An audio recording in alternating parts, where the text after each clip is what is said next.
hirió a un delincuente cuando estaba a punto de asaltar un grifo. Él es Álvaro Alejandro Gutiérrez, de nacionalidad venezolana, tiene 27 años y se ha autodenominado como el maldito Cris II, un delincuente que azotó y generó muchísimo terror en varios distritos de Lima hasta que fue abatido. Pero ¿quién es este sujeto? Vamos a escuchar lo que dice al momento de su captura y cómo se autodenomina.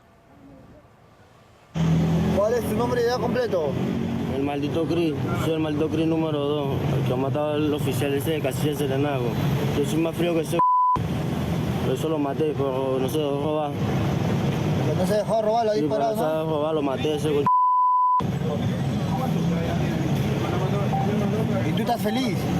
Ah, no me duele ni Ay, es frío, tú eres más frío que él. Más frío, el triple de frío que ese Lo disfruté de matar a ese maldito. El coronel Juan Carlos Liendo nos acompaña esta noche. Gracias por estar aquí. Bienvenido. Buenas noches, Tatiana. ¿Frente a quién estamos ahora?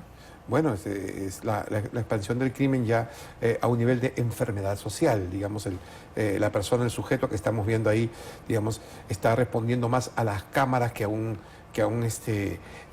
una lógica del delito. Vemos cómo desde el impacto social sobre cierto sector de la población, en este caso migrantes venezolanos, pareciera que quisieran emular a un ranqueado delincuente ya abatido por la policía. O sea, es la inversión total de valores, digamos, lo que estamos viendo. Si existe un sujeto así como este que asume, digamos, tener una imagen de criminal, confeso, sanguinario, ¿cuántos jóvenes más hay sobre ello en esa relación? Y además parece sentirse como orgulloso, si cabe la palabra, de lo que está diciendo, ¿no? De quién dice ser y de los delitos que dice haber cometido. Exacto, se presenta una distorsión de la identidad, en este caso social, donde en zonas sin orden, sin ley, personas que viven al margen de la ley relacionadas con acciones criminales, se identifican con los líderes de los criminales, porque es la única referencia de poder y orden que tienen. En este caso, orden criminal, sanguinario. Ese es el ambiente donde viven muchachos como el que estamos viendo. Es una fatalidad. ¿Quién fue el maldito Cris? Recuérdanos. Bueno, el maldito Cris fue un ranqueado criminal venezolano, que no fue un criminal cualquiera. Es muy interesante, ¿no? Cuando lo abate la policía. 5 policías le disparan. Mira, el maldito Cris tenía 4 armas. Es herido en los 2 brazos, en una pierna, y así, en esas condiciones, el llamado maldito Cris, después de haber asesinado, ¿te recuerdas?, a un sereno, miembros de la policía, crímenes al paso, el maldito Cris, estando en el suelo, logra disparar a 4 policías y herirlos. O sea, les ha podido causar la muerte. Claro. Ese señor era un hombre del Tren de Aragua con entrenamiento militar. Y hay noticias de crimen internacional donde miembros del Tren de Aragua han sido entrenados con elementos de la FARC, del terrorismo de Colombia. O sea, parte de la nueva dinámica del crimen internacional. O sea, era un criminal ranqueado, que personas como la que estamos viendo ahora la elevan al nivel de héroe. Claro. Eso es crítico en una sociedad. Totalmente. Y ¿no? dice además ser peor, ¿no? Más frío, claro, más sanguinario, que el que usted ya nos ha hecho recordar era criminal, buscado y muy peligroso. Exacto, muy peligroso y con muchas capacidades. Antes los criminales eran los criminales de oportunidad o que se dedicaban en forma, digamos, natural a ello, pero este señor definitivamente tenía entrenamiento de tipo militar. Mira el nivel de crimen, ¿no? Que hoy es elevado a nivel de héroe en personas como estas. Digamos, eso es sumamente peligroso porque refleja un amplio sector de la población donde no hay ley, donde impera la violencia, el crimen, el asesinato, a tal manera que hace que jóvenes, por más digamos, alterados que puedan estar, se identifican con un ejemplo criminal. Y esperan, aspiran en todo caso a ser como ellos. Imagínate, no hay nada más grande para ellos que igualarse a un criminal, porque es lo único que tienen a la mano. No tienen referencia a nada. Claro, responsabilidad total del Estado, de la sociedad. Ahora, ¿desea usted que el maldito Cris recibió entrenamiento? Por eso, además, cuando es abatido y le disparan en las extremidades, puede además seguir disparando y causándole daños efectivos de la policía. Pero ese tipo de entrenamiento también ocurre aquí. Panorama ha revelado varias veces estas escuelas de sicarios donde a chicos muy jóvenes los reclutan y los entrenan con armamento. Cómo matar, cómo extorsionar, cómo cubrir toda la cadena delictiva. Ya hemos llegado a ese nivel. Sí. No, la complejidad de la vida en la sociedad actual es mucho más variada, diversa y difícil que hace unos años. O sea, y en esa complejidad donde hay múltiples factores que han alterado la convivencia, las relaciones entre las personas, también entre el crimen. Y ha superado la visión normal que podríamos tener como sociedad de lucha contra el crimen, ¿no? Entonces, no solamente pasa en Perú, sino en toda la región, ¿no? Las dinámicas avanzadas, complejas del crimen organizado han superado y van más rápido, mutan y se adaptan más rápido que las respuestas de los estados. Claro. Entonces, ese es un fenómeno nuevo que tenemos que enfrentarlo con un nuevo tipo de organizaciones, con un nuevo tipo de visión. Por eso es que nuestra policía viene siendo tan sobrepasada en este aspecto, como lo hemos conversado en varias veces. Es ¿no? cierto, es cierto.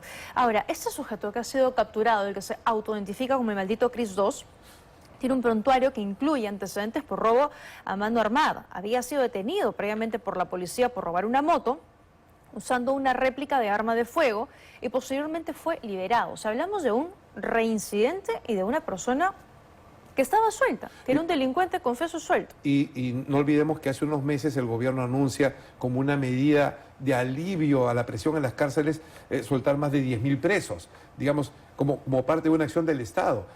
Insisto, Tatiana, las capacidades de respuesta del Estado no corren al mismo ritmo de cómo varía y cambia el crimen. Se requiere un tipo nuevo de respuesta. Por ejemplo, este muchacho, me imagino que ¿por qué lo soltarán? O porque no hay pruebas suficientes, o porque no hay espacio, no habrá presupuesto para albergar más presos, por presiones sobre el Ministerio Público, complicidad o corrupción. Imagínate todo eso, ¿ah? Sí, claro. Entonces, todos son posibles. Todos son posibles. ¿Qué está sucediendo en otros países, como en el caso de Ecuador o en el caso de El Salvador? Ya hay detenciones y capturas masivas. O sea, no se espera el juicio, la intervención del fiscal. ¿Por qué? Porque ya es un problema social. Claro. Se tiene que explorar situaciones extremas como ella, ¿no? Hay trabajo del Estado. Bueno, situaciones extremas o políticas extremas, si se quiere, ante situaciones que son sumamente graves. A males graves, soluciones muy graves también. De acuerdo. ¿No? El día de hoy ha entrado en vigencia una decisión que tomó el gobierno de exigirles pasaporte vigente y visado a los ciudadanos de nacionalidad venezolana, que en su momento, recordemos, cuando se desató la crisis económica, política, se le abrió las puertas de par en par e ingresaron ciudadanos, que no podían en su momento tener un pasaporte, una visa, porque las condiciones propias del país. Efectivamente, fue muy difícil en su momento. Y ahora se varía esta decisión, muchos han quedado en la frontera varados, pero lo que se comentaba es que esto puede abrir espacios en nuestra porosa frontera para que sigan ingresando personas que lindan con lo criminal. Claro, el fenómeno migratorio pues viene siendo súbito, masivo y complejo, porque más allá de, digamos, de la dimensión humanitaria que acompaña todo proceso de migración, porque nadie migra por un gusto o por una afición a ser migrante, migran porque las condiciones de seguridad y de vida los obligan en forma masiva a moverse. Ese es un hecho concreto y real, y es una tragedia humana. Pero en este caso, las migraciones masivas de venezolanos y de personas de bajos recursos de América del Sur y Centroamérica hacia Estados Unidos es masivo, es tremendo. Nunca han entrado tantos migrantes ilegales a Estados Unidos como en los últimos 4 o 5 años. Es un problema enorme en Estados Unidos. Entonces, lo que está pasando acá en el Perú, donde se le está exigiendo pasaporte, visa a venezolanos, es parte de una estrategia que ya viene teniendo alcance internacional. Porque esta migración tiene que tener algún tipo de control. Claro. No, ya se están aplicando medidas y planes para ser aplicados muy pronto en Panamá, en El Salvador, también en Estados Unidos, ¿no? Claro. Y ahí viene el problema que tú mencionas. En el Perú, la migración ilegal, en un estudio de una universidad peruana muy detallado, dicen que el cruce ilegal de migrantes es mayor al 50%.